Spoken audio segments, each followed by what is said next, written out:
It's called Knowing Your Risk Can Change Your Future, the Fight Against Hereditary Disease. My name's Sophie Scott, and I'm delighted to be chairing this session. For those of you I haven't met, I was the medical reporter for ABC for many years, and I'm now a speaker on wellbeing, and actually I'm going to be talking to you from this very stage tomorrow about the neuroscience of peak performance, so I'll see you back here tomorrow morning. But what we're going to be talking about this afternoon is understanding your own health and your own risks and how genetics play into that picture and why it's so important. And what we're going to be talking about is how actuaries can help families take control of their hereditary risk, how they could potentially do that. We're also going to be looking at where the next great scientific, medical and technological advances are coming from, and what do these developments mean for industries like insurance and superannuation, and for actuaries working in the health sector. So all that and more will be revealed over the next hour. And I'm going to introduce our speakers. We've got Professor David Thomas, the Chief of Science and Strategy at Omico, the Australian Genomic Cancer Medicine Centre, and the inaugural Director of the Centre for Molecular Oncology at UNSW. Give David a round of applause. Thank you. Thank you. We've got Crystal Barter. She's the founder of Humanised Health, and she's a passionate genomics advocate. Welcome, Crystal. And we have Jessica Chen, an actuary and General Manager of Financial Performance at QBE. Welcome, Jess. Thank you for being here. We're going to hear a little bit from each speaker, and then I'm going to be asking them questions, but there's also the chance for you in the audience to ask questions as well. They'll be coming through to this iPad. So please be thinking of questions that you might have for this amazing panel, and I'll try to get to as many of your questions as we can at the end. But we're going to start with a little bit of a presentation and just a few words from Professor Thomas, just to really set the scene about genetics, to really set the scene for today's discussion. David, we'll start with you. So very nice to be here, and very interested by the application of a medical and scientific love, a field that I've been committed to for more than 30 years now, for a group of people who are thinking about risk at a social level. So very timely, I think. It's interesting to think about what human intelligence is, I think. Human intelligence, or intelligence in general, is about an organism's capacity to anticipate the future. And over evolution, you see microorganisms responding to chemical changes immediately in their environment. Humans come along with their massive brains, and all of a sudden they can start to plan to how to trap animals and prepare for a future in a sort of relatively short-range sort of way. And until the last 20 or 30 years, I think that's about as far forward as we've been able to see with any reliability. But things are accelerating, and accelerating at an absolutely incredible rate. And the future is now literally coming closer because we can see further into it. It's a bit like driving a car. When it was the age of the horse and cart, it was terrifying when you were going at walking pace. You had a man with a flag walking in front of the car at 12 kilometres an hour. Whereas today we drive a car at 100 kilometres an hour, and we look further forward so that human reaction time remains constant, but you can see further forward. The reason I'm saying all that is that genetics is really a fundamental advance, because it allows us for the first time to look beyond the things that we're reacting to in the short and medium term to the transgenerational term, over decades potentially going forward, and generations. So what is genetics? Inside all of us, there are about 70 trillion cells. Each cell contains a blueprint that defines exactly who we are, and not just who we are as we are today, but it actually specified it in the original cell. And that blueprint is a genetic code. The genetic code is literally, you could think of it as 3 billion letters in sequence, like a textbook, which has meaning, and that meaning encodes everything spatially, but also looks forward 50 years potentially and determines how we evolve. It also, when it goes wrong, determines our health futures. And for a disease like cancer, which is the area that I manage, cancer is essentially a genetic disease. It's the breakdown in that blueprint that causes cells to go wild and ultimately to kill their hosts.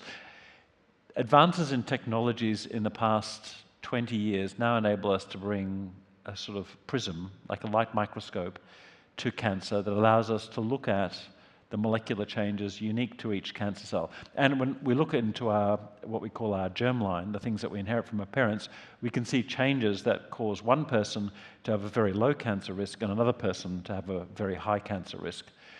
The thing to appreciate about all of that is how recent all this is. There's been a massive explosion. So it's not just driven by this genomic technologies, which allow you to read all 3 billion base pairs for the first time. That's only 20 years old.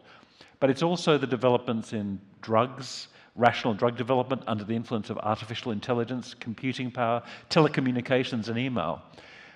What I'm, I guess, foreshadowing for this audience is these technologies have well passed, in many cases, the evidence threshold where every single one in this room, if they develop cancer, would be coming to me to get one of these molecular tests, because I would be able to modify double survival for about 1 in 3 people who had a cancer today. So it's a very material, practical thing that is with us today. However, our healthcare systems, and perhaps also, ironically, our actuarial and risk management structures, I think have yet to really get...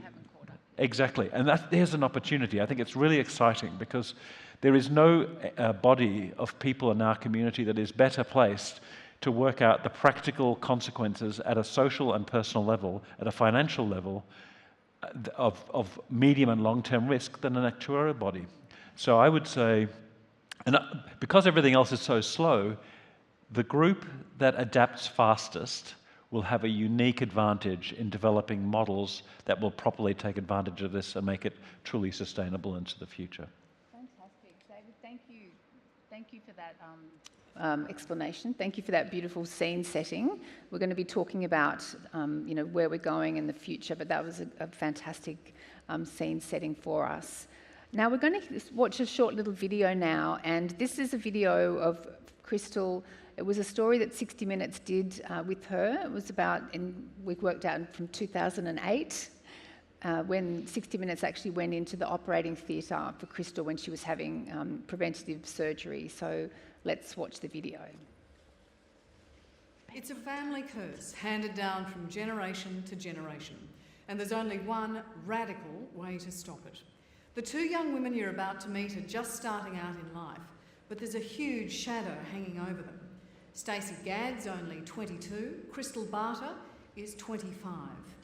They've watched their mothers and grandmothers fight breast cancer, and they know they could be next.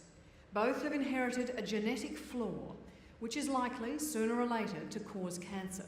But Stacey and Crystal aren't going to wait. They've decided to act now, a decision they hope and pray the next generation will never have to face. I always say that I feel like a ticking time bomb.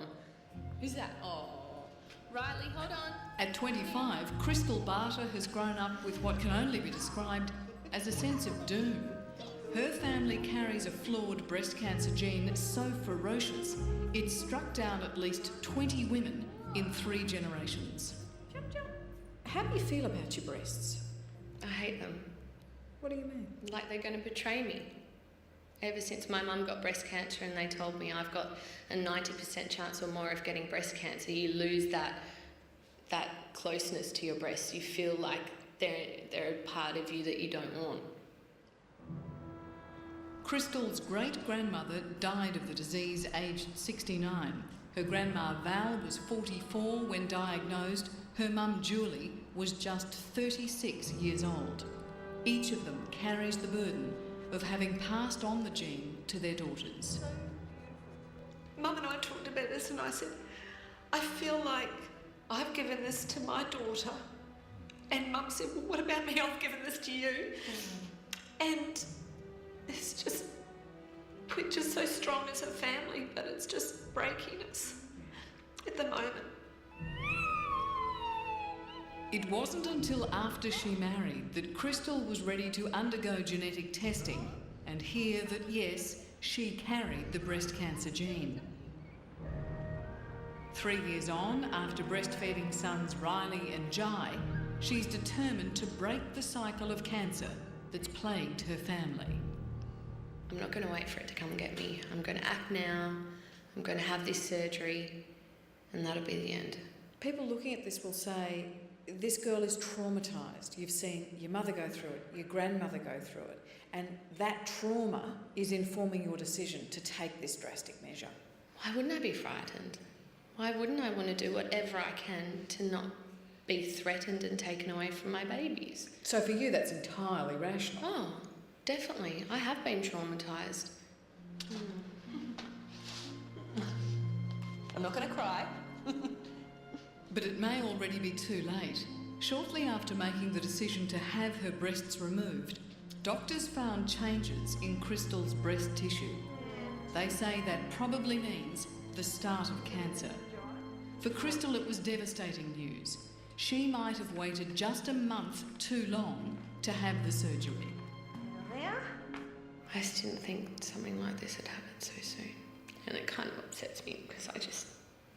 It's okay. Can you stop? It's alright. I just thought I was beating it. And that traumatises me even more so than losing my breast. That you thought you were in control? I did, and it aggravates me. It does. I just don't know when it's going to end. When is this cancer in our family going to end? The surgery is now urgent. Crystal's operation is pushed forward. The doctors are keen to get the tissue out before any suspected cancerous cells can spread.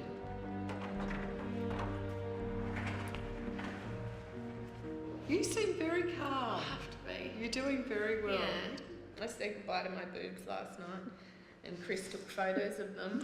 And he said that they'd done it. They fed my babies. So I'm not sad. Yeah. Just nervous. Yeah, I know. Wait till I get my carminative, then I'll be right. I'll be talking gibberish. Thanks. No worries.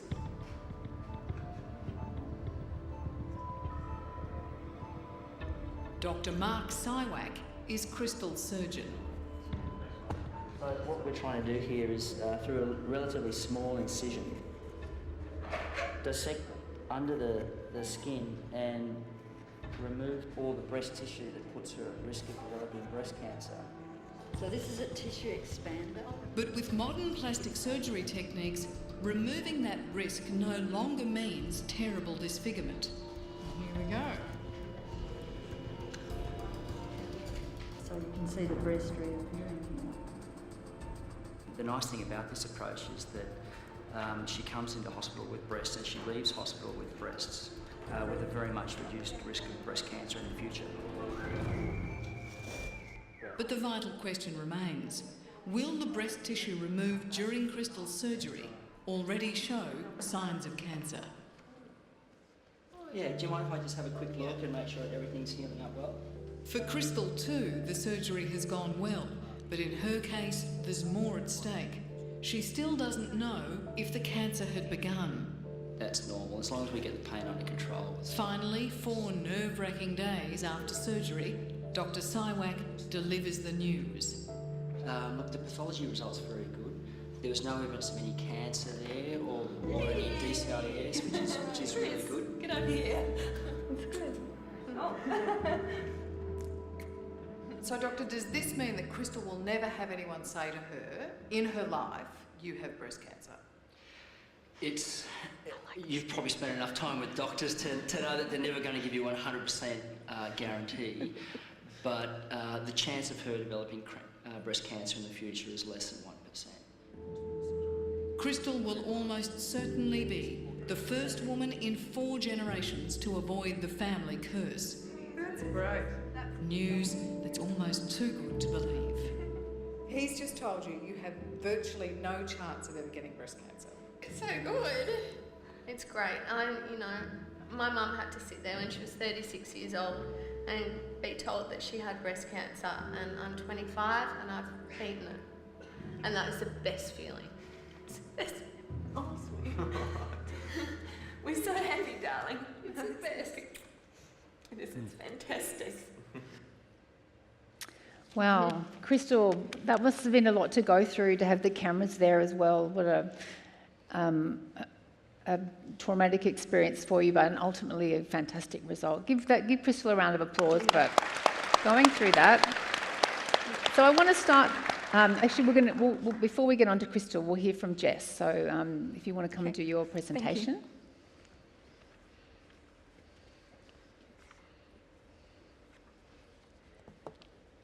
And just to reiterate what Sophie was saying, Crystal, thank you for sharing that video with us. I can see that it's deeply personal, and it's a good reminder to us that our genetics really define who we are as a person.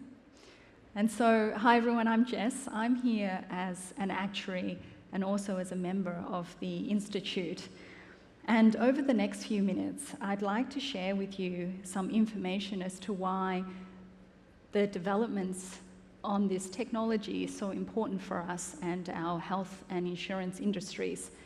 So to do this, I'll be sharing two pieces of information. The first one is the predictive power of this technology, and the second is the availability of insurance to consumers without the need for them to disclose any genetic information.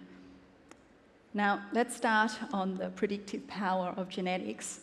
You'll see that here I have an example for heart disease, but there's similar research available for cancer, such as breast cancer or prostate or colon cancer as well.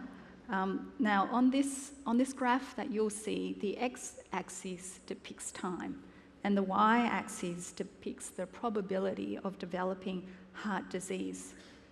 The red line shows that for someone with family history of heart disease, but a low genetic risk, they have approximately 14% probability of developing heart disease over a 15-year period.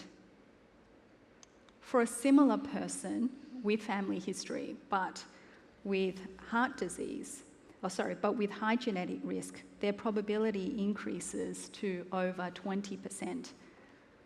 What this shows is that with genetic information, there is a 1.6 time increase in someone's risk in addition to what you'd see through family history.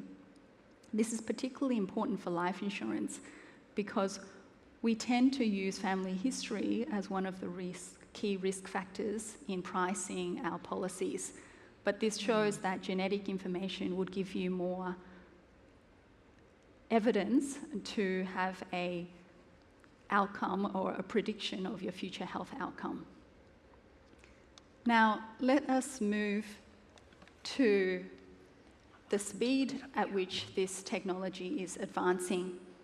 On the left, you'll see that I have a study here quoting a 2016 paper in which it said that for someone with high versus normal genetic risk, the increase of developing heart disease over approximately a 20-year period is 1.7 times.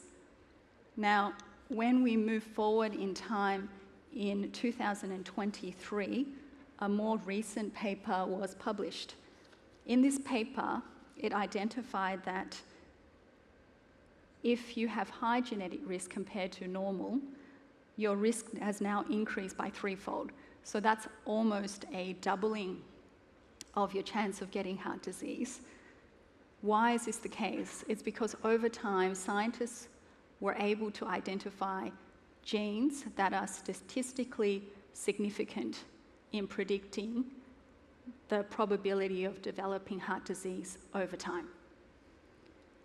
In addition to that, they were also able to identify that there's approximately 8% of the population whereby they will have a high genetic risk of developing heart disease. However, they would not have shown any family history, nor would there be any clinical evidence of that. So in other words, what this is saying is if this information becomes available, then we could have 8% of the population that may anti-select against us. So now that we understand a little bit about the predictive power of this technology, I want to talk a bit about what it means for customers. Because there's a number of people who are concerned that if they go and take this test and it shows that they are at high risk of disease, then either they cannot obtain insurance or they'll have to pay a very high price for that. From an academic perspective, that might sound quite reasonable because you are pricing for risk. However, from a customer perspective, it doesn't meet their needs. This is not too dissimilar to flood insurance in GI as an example, whereby we know that there are some areas that are uninsurable. However, that doesn't address the fact that people still want to be insured for these properties.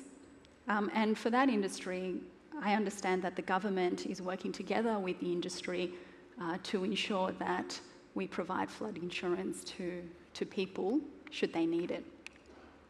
But let's have a look at the accessibility of health and life cover.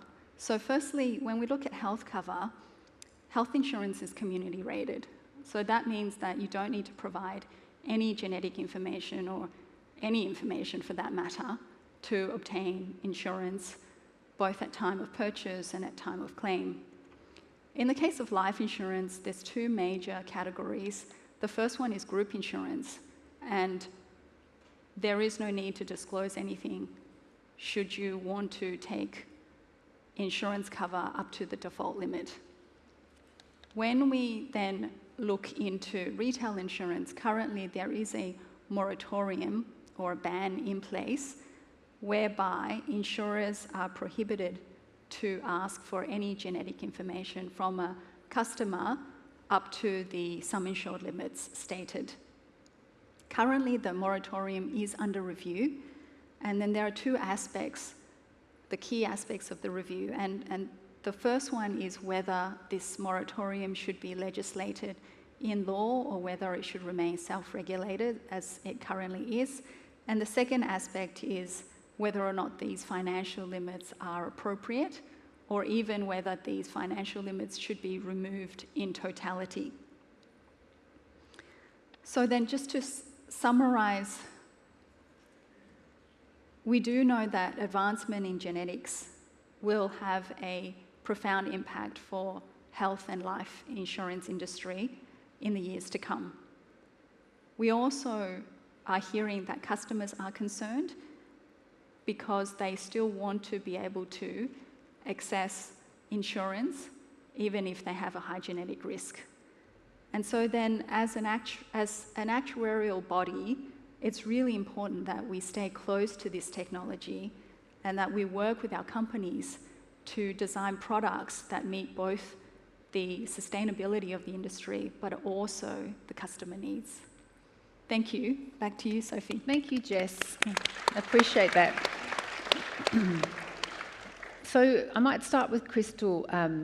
Again, thank you for sharing your video and your story. And I think I'd be interested to hear from your experience, what are the key considerations that families should think about when they're deciding to undergo genetic testing, given the potential for genetic discrimination? So I say that, when you go into a genetic counsellor or a genetic service, they give you two kind of gifts, right? They give you the gift of knowledge and the gift of insurance discrimination. And that is told in every clinic around the country right now, every single time someone has a genetic test. There is evidence and data that shows that that impacts decision making greatly, which means that people who could have potentially prevented an illness or accessed screening are walking around with their heads buried in the sand because they believe, and there is evidence to show that there is life insurance genetic discrimination happening. Most people, I have a picture, the geneticist says, I have a picture perfect family health history, we just knew you had something going on. But a lot of people who develop, say, triple negative breast cancer or a different type of cancer may not have a family health history. So genetic testing is really, really important to uncover, because we're at the precipice, right? We're at the tip of the iceberg in genomics, and most of the people with genetic mutations we haven't uncovered yet. So if we remove barriers to that decision making, it will positively impact healthcare now. Fantastic. And David, I'm going to go to you now. You've sort of set the scene for us about, why our genes matter and how they fit into our health. But can you elaborate on precision oncology and how it's really transforming cancer treatment and what that's going to mean, what that means for the standard of care for cancer in the future? Oh, I just can't overstate it. When I was a registrar back in 97, when we were treating lung cancer, which was and remains the leading cause of cancer death worldwide, we had no drugs that worked. We were just playing with chemotherapy. We were admitting people to hospital for 3 days of vomiting. In 2024, a genetic test of that person's tumour can identify in more than 50% of individuals a drug target for which there exists already a drug which will double, triple, quadruple survival for patients with advanced disease. And in the course of doing those tests, it comes back to this question of risk, because that's driving uptake of these tumour profiling, we call it, tumour profiling in the community, because we can identify novel options for patients who've run out of those options. But in the course of that, in about 5 to 8% of the population right now, with a limited understanding of the genetic drivers that cause increased risk, we can find that those individuals come along carrying a gene that cause the cancer to occur. And of course, for every individual who comes in, there's at least 1 in 2 first-degree relatives who also may carry that gene and who don't have cancer yet, but where that knowledge could be used. The key thing here, conceptually, is that we need to have interventions that work. And for breast cancer, fortunately, there's MRI-based mammography, there's prophylactic mastectomy, there's oophorectomy, removal of the ovaries, things that can reduce the risk or pick up cancers at an early stage. The parallel developments of understanding a problem always lead to a parallel development in attempts to solve or mitigate that risk. And that's, I think, Crystal's point. If you don't actually look and understand what's going on, not only do you lose the opportunity of managing things better today, but you stop us from being better at it tomorrow. 5-year survival for cancer in this community is 70%, which is the highest in the world. Wow. Back in 1970, it was 25%.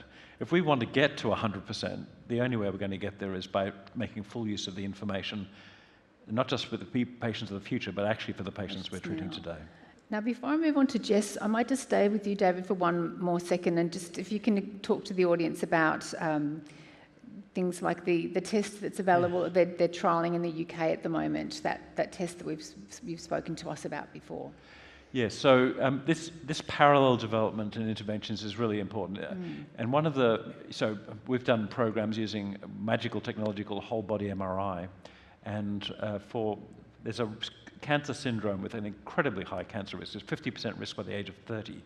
And in that syndrome, we've had nothing we could offer those patients until 2017. It was diagnosed originally, reported in 1969.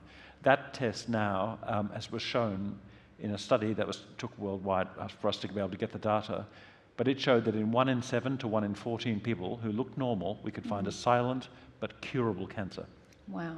And so the development of that whole body MRI, the intervention that improved risk, drives that testing into clinical practice. The test you're referring to is a next sort of exciting advance, which is a blood test that might be able to pick up whether you've got a cancer that's silent and undetectable. A cholesterol test for cancer. So that's really like almost a holy grail, isn't it? To be able to get a blood test and then go, okay, well, we can see that you've got a cancer that it's not showing up anywhere in the body yet. Exactly. And if you think about, you know what that's going to do. So think of cardiovascular disease. Mortality in cardiovascular disease dropped 60% between the 1970s, 80s to where it is today. That's the reason why cardiovascular disease is no longer the leading cause of death. And the reason we got there was because of control of risk. Hypertension, we could do a measured blood pressure and we could treat it. cholesterol. So if we could have a cholesterol test for cancer, would we have a similar impact upon cancer survival? And we're talking a lot about cancer, but genetics is everything about us, every organ, every cell in our body. There's genetic tests for cardio, hypocholesterol, across the whole spectrum of healthcare. And there is a huge amount that you can do with that knowledge from a risk and prevention standpoint. And I always say right now, in life insurance, everyone in this room has gene mutations. The majority of you just don't know what they are until it's too late. Unfortunately, sorry. Got a few things to change. But, it's knowing that and being able to control it, that the issues that we have with policy, legislation, access right now is actually prohibiting that knowledge transfer and the opportunity to reduce risk. So Jess, let's move on to you. Can you share your insights on how developments in genetic research like David and Crystal have been talking about, how is that reshaping risk assessment when it comes to things like life insurance? Yeah, no, thank you. So the first thing I'd like to say is the research that I've been showing, whilst it exists, it's not available in the mainstream medical offerings that you and I can get at the moment. And so in some ways right now, you would say that it's not really changing life insurance. But I do believe that we will come to a point where there will be a cliff moment whereby these tests will be available, and then we will have to adapt very quickly. It'll be something like generative AI, where it's just there. And then, well, what do we do when that technology becomes available? So the current landscape of life insurance is we have very low touch points with our customers.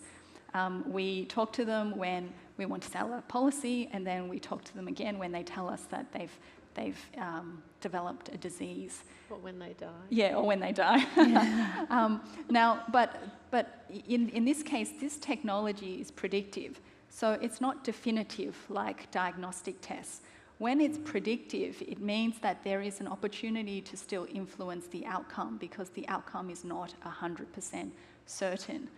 And there's a lot of research that actually shows it's not just your genes that would impact your development of your disease, it's also lifestyle as well. In the case of heart disease, as an example, it's roughly 50-50. So if you live a healthy lifestyle, even if you have a high-risk gene to heart disease, you can bring that back to as if you were a normal risk.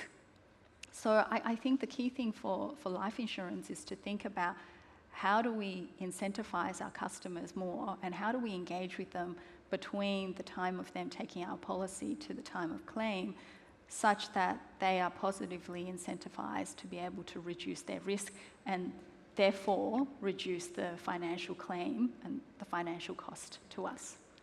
David, I might go to you, and then I had a follow-up for Jess after that. Yep. I couldn't agree more. I think one of the opportunities we've got is to incentivize, because nobody chooses to have the inheritance that we get. We're born whether we like it or not. But the choices we make about how we manage that risk and how we mitigate it are what can reduce ultimately the call upon life insurance, in effect. So you get more years of premium paying if you can stop somebody dying at the age of 50 and give them another 10 years. That's got to be a good thing. And by not looking, by disincentivizing the looking for the test, knowledge is power. It's through that knowledge that you can intervene. And I think the sophistication of how the touch points, that's a really good expression, actually. Yes. I love the idea of the touch point being at the time you sell the policy and then at the time that you get the claim. But there's a potential touch points for modifying risk as well for an industry which plays a role in how we manage, not just identify, but manage that risk. And I think that's it's an exciting opportunity. I would say it's an opportunity rather than a challenge. Yeah, I think life insurance should be about carrying us through life, not just between the policy and death. That's pretty sad. Really, you want us to be well. It's better for your company and your profitability. You want us to be well. And be not, a part of that and not, solution. Don't make it more challenging for people to try and be on top of their health. If someone in their family has a potential for a rare disease, they can actually go and have, you know, PGD, pre-implantation genetic diagnosis, that is a cure.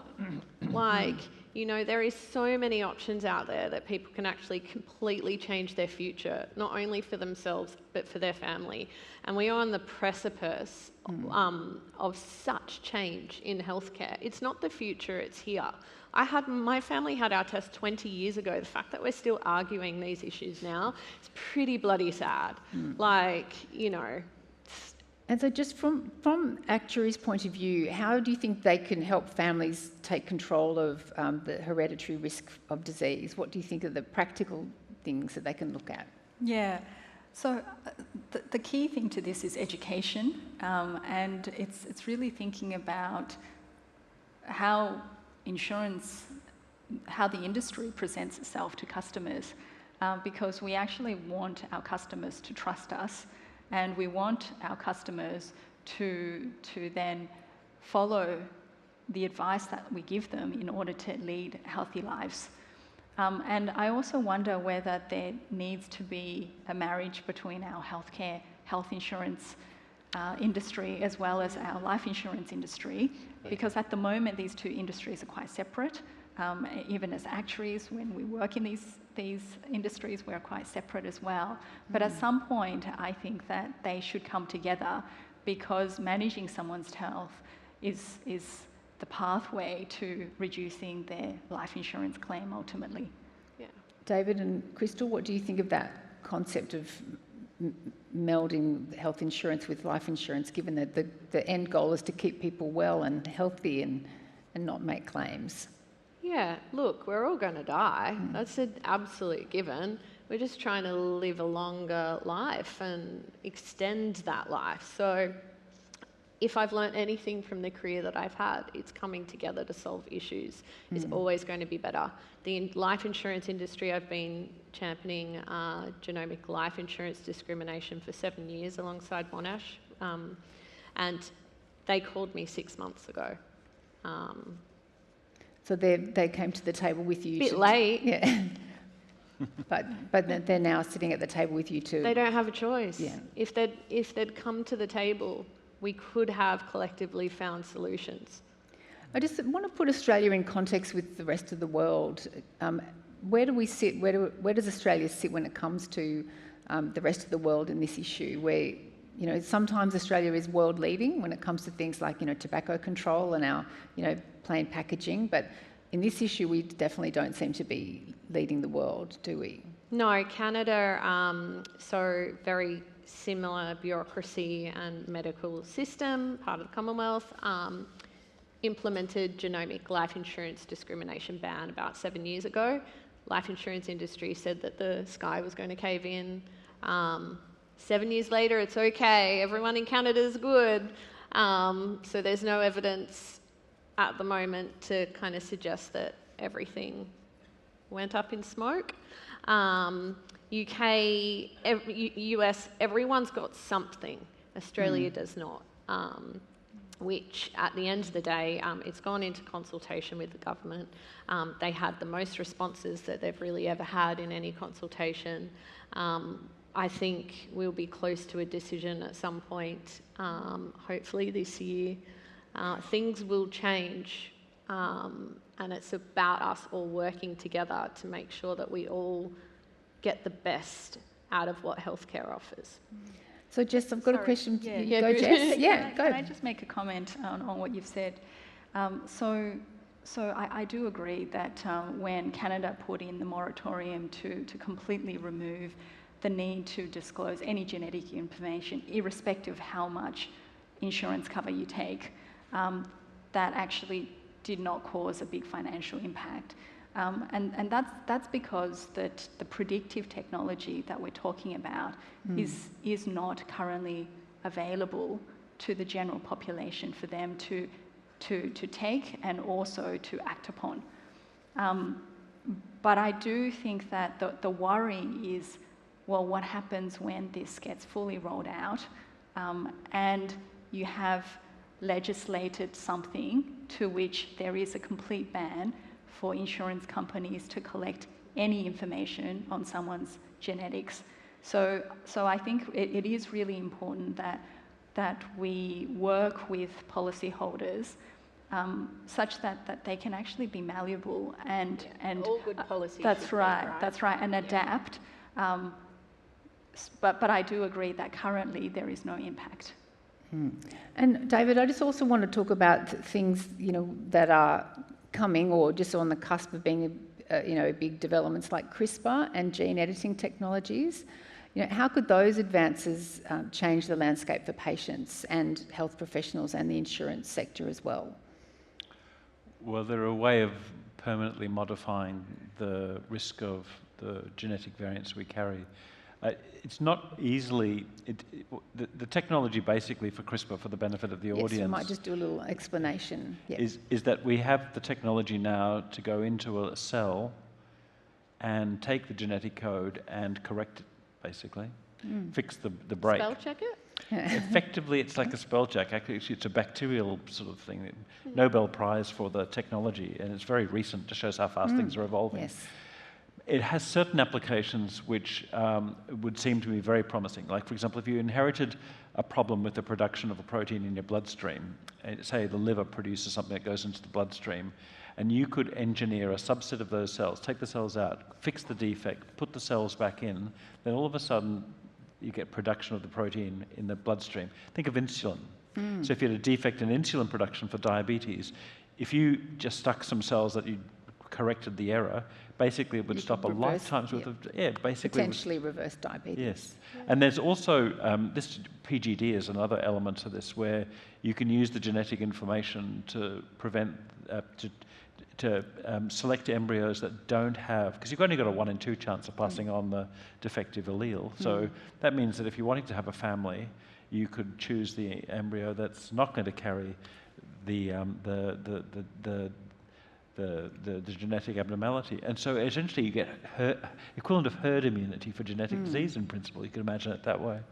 So, and what sort of impact could this potentially have on things like risk and that actuaries need to be thinking about? Is this something just around the corner as well?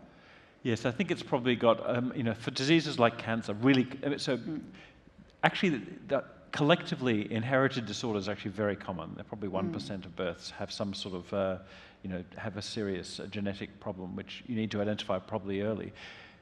I guess what that means is that if you need to intervene early, before the damage occurs over young life, then the earlier you find out, the better. And that'll just be a matter of time when we're getting this done, looking for all the things that we could potentially modify. The CRISPR technology is agnostic to the disease. There are certain technical limitations, but effectively it's not the fact that you can correct a defect. For a disease like cancer, I'm not sure where its role is precisely, because for cancer, you've got to fix every cell, or the cell that you don't get the CRISPR technology to is going to cause result in the drug, the cancer progressing despite treatment. But then we can manipulate the immune system through similar technologies to enhance the body's ability to fight cancers. Yeah, so you're right, actually. The more I think about it, I think we're seeing this incredible series of breakthroughs at ever shorter intervals, and it's all being led through science, and it is rapidly going into areas of great human need. So there's a social appetite to see this change. Definitely. And I might ask you, Jess, now, we're talking about these big advances in medicine and particularly the early detection, and considering the stratification of early detection in medicine, how can we ensure that the advancements that we're talking about lead to equitable health outcomes across different segments of the population? Yeah, that's right. So, look, equity is very important. I think that the key thing is that when this technology becomes available, we want to ensure that it's affordable so that everybody can actually obtain this. And I think the insurance industry has a role to play in that.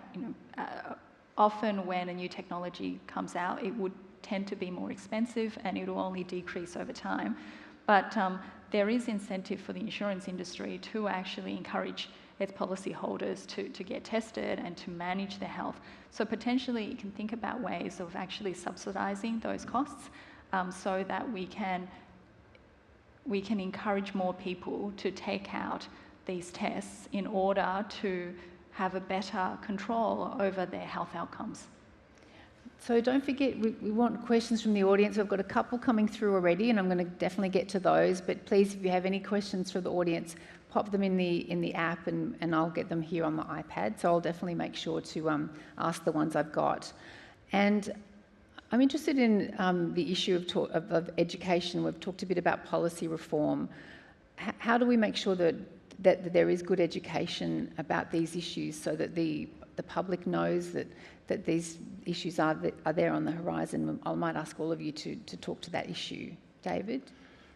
Oh, it's incredibly important. And it's not just important for those that are affected directly, but it's important as a society. Everything that we've said should communicate that we're talking about a revolution in healthcare. And just to give you an idea of the widening gap between what we could deliver and what we actually do deliver, the pharmaceutical industry in the late 1990s switched completely across to a model of rational drug design based around these molecular targets I was talking about. This is for cancer treatment. Our society still hasn't introduced that molecular prism into routine clinical practice. So we're practicing medicine based in the 20th century, where the pharmaceutical industry is spending trillions on this new model because simply it works. Now what that tells you is that the widening gap between the public sector and the private sector is the gap between potential and reality and affordability. And affordability at this scale is a political issue, which is why I think education is critically important, Sophie. I think if we could communicate clearly what is possible for patients and their families, patients who are dying today, there would be political pressure to try and get adaptation within the conservative bureaucracies through which we typically deliver healthcare. And that's what's needed. We need big change. Just as the insurance industry should be excited by this opportunity, although it means change. Change is not always bad. In fact, for many of us here, it will inevitably be good, but we're frightened of change, and you'll be talking about that tomorrow. I'm going to be talking about change tomorrow, exactly. Crystal, what might be interesting for the audience is to talk about the UK and their approach to genetics and what they've introduced over there, because it's quite different to Australia in terms of access to genetic tests and then access to genetic treatments, and it's almost like, you know, in some ways a best case scenario of what we could do here with the political So the Prime will. Minister, David, what is it, Cameron, that's it, Cameron, same thing. He made a decision to focus on genetics before any other country around the world. So quite a couple of years ago when he was Prime Minister. It was a long time ago, wasn't it? Yeah, so Genomics England was created. It's not perfect, but it has certainly revolutionised access to genetic testing and treatment in the UK.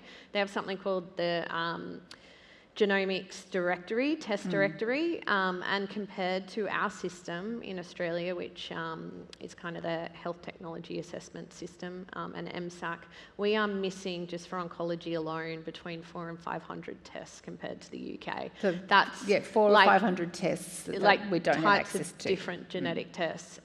We are, when I say we are far behind, we are really far behind. We don't even have a national genomics strategy. Indonesia has one. Everywhere else around the world has one. Go Australia. We don't like coming last, clearly at the Olympics, but when it comes to genomics and healthcare. But I think it's interesting. The reason I wanted you to share with the audience the UK experience to show that we don't need to reinvent the wheel. We can look to other countries to Europe, see how they've done it, what's worked, what hasn't worked, and then we can... Anything's better than what we're doing now, really.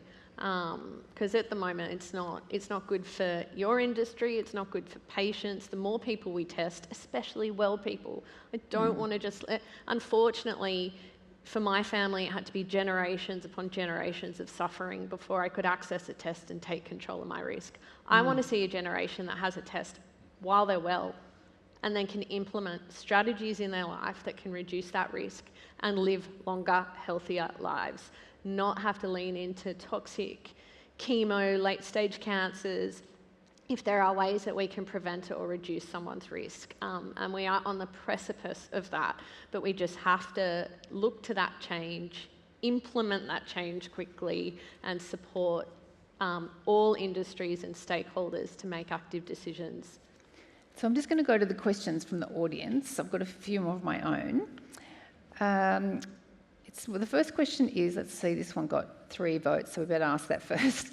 Guy Thomas has written a book called Loss Coverage, where he shows that the insurance industry has frequently exaggerated the risk of anti-selection. What would the problem be? This might be a question for Jess. What would the problem be if insurers agreed not to use genetic information, perhaps allowing financial underwriting to prevent excessive sums assured? Yeah, so I do agree. Thanks, Anthony, for the question. that in the case of AIDS, for example, at the time, insurance industry really felt like that was going to increase our claims, but we didn't actually see that effect. And so whilst there is a concern around anti-selection at the time of purchasing the policy, the opportunity lies with actually how to then influence a health outcome. Because again, this is predictive technology. So I think what's really important is for us to think about, do we need to redesign some of our products and some of our offerings in order to adapt to this technology very quickly? David, as you were saying, if there is actually medicine available to treat cancers that actually the pharmaceuticals have developed, but because of costs that are actually quite prohibitive to roll out, to which the government cannot support. But this is where the private sector should step in, because we are not bound by the laws of the public sector. And so, there could, for example, be opportunity for us to offer insurance for people to have access to this cutting edge. Yeah, that's right. That's right. You need to change the policies that you offer. I think that there's a real lack from a consumer perspective of trust to life insurance. That has to change, and you do that by creating policies that speak to the now and speak to the people. And I think if you don't, you have a real risk of falling very far behind, lack of trust, and that will only create more issues. Right. That's right. So we as an industry would need to adapt very quickly. And I think that in the past we have been a bit more siloed. So I do think we need to then work across disciplines more closely with the medical industry in order to offer these products and talk to people like yourself to understand, what do consumers actually want. So I'm going to try to get through as many of the questions as we've got in the last few minutes we've got left. David, I'll ask, this is Hussein's asking this question. Do you think genetic testing can lead to overdiagnosis, and that could lead to potentially costly medical treatments that might not be necessary in the first place? Like, how do we make sure that that doesn't happen? Yeah, and a lot of this is dealing with uncertainty and ambiguity. When you talk about the technologies that we could potentially deploy here, you go in the one test from the tip of the iceberg where it's absolutely bleeding obvious you need to do something, all the way through to stuff that is uncertain and still needs to be resolved. And I guess it depends upon levels of unmet need as to the risk of inaction or action. And some of that action might be encompassed by action subject to data collection. And again, this idea of not being passive, waiting for the data to be generated so you have a cookbook which says, let's do A, B, C, or D. There's an opportunity to deal with ambiguity. Risk is inherently ambiguous. That's the thing. And as a medical researcher, we have to deal with the situation all the time. I can't tell a patient in front of me, I'm sorry, I'm a little bit uncertain what to do, so good luck with the cancer. I've got to say things like, we're not certain about what will happen, but this is what we think is best. Do you feel okay with us proceeding? Now, that environment, what's the relationship between the private health insurance industry and the generation of evidence, the relationship with the pharmaceutical and biotech industry, private health providers?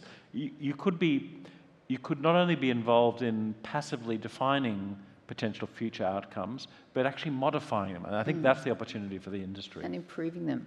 So a couple of the questions are similar, but I'll try to get through them quickly. Wayne is asking, he says, the issue of the separation of the health and life insurance is important. Would it be a solution if genetic testing needed to be disclosed, with the insurer only able to discriminate insofar as being able to provide a benefit payment to assist the person in managing the genetic defect? I love that idea. we were talking about that earlier today. I love that idea of incentivising the modification of risk, not penal. Yeah. Okay.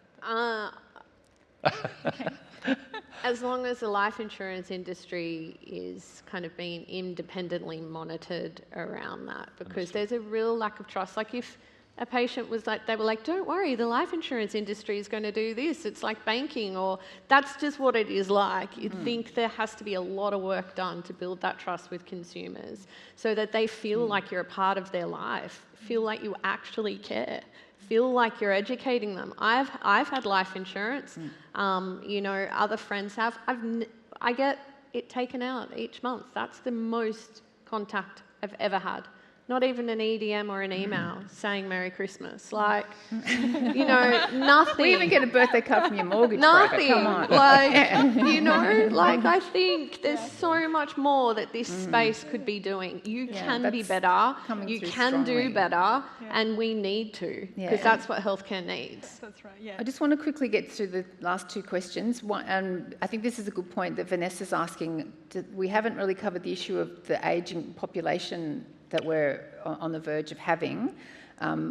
What's the panel's thoughts on that? Maybe Jess, and how to manage the fact that we do have an ageing population, and with age obviously comes increased risk of things like cancer and other illnesses. Yeah, that's right. Well, so in Australia, luckily, that issue isn't as prevalent, mostly because we're an immigration country, and so therefore we are still getting the population growth that we see, unlike some Asian countries like Japan and Korea, etc.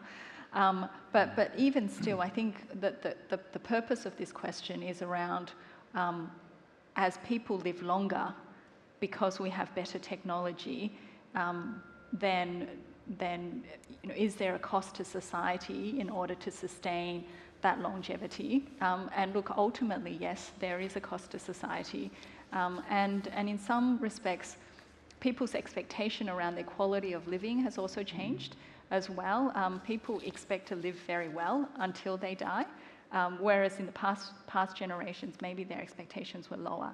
So I do also think that there is opportunity for the insurance industry to offer products to close the gap between the minimum pension amounts that the government offers to how much people would actually want to have in order to live comfortably, in order to address that risk. Okay, look, we're almost out of time. I just wanted to go through to each of the panellists just to say for one last thought for the audience to wrap up. David, just the last thought that you would like the audience to take away and think about. So I'm a humble medical oncologist and a genetic geek. But it seems so obvious that there's such wonderful opportunity here.